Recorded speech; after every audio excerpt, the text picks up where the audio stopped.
প্রশাসনের আচরণ একপাক্ষিক হলে নির্বাচনের কোনো প্রয়োজন নেই বলে মন্তব্য করেছেন এনসিপির দক্ষিণাঞ্চলের মুখ্য সংগঠক হাসনাত আব্দুল্লাহ। তিনি বলেন, বিএনপি যদি গণতন্ত্র রক্ষা করতে চায় তাহলে প্রশাসনের নগ্ন আচরণের বিরুদ্ধে তাদের কথা বলতে হবে।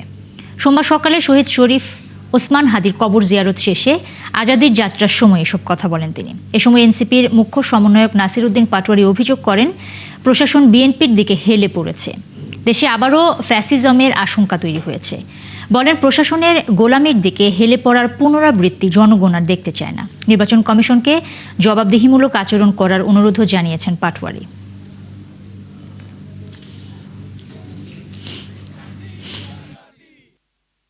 খালেদা জিয়া শুধু বিএনপির নয়, বাংলাদেশের সকল মানুষের।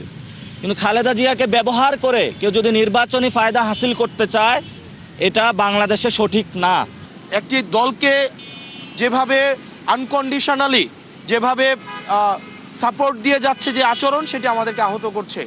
এভাবে যদি চলতে থাকে তাহলে এই সরকারি অর্থ অপচয় করে এই নির্বাচনের কোনো প্রয়োজন নেই।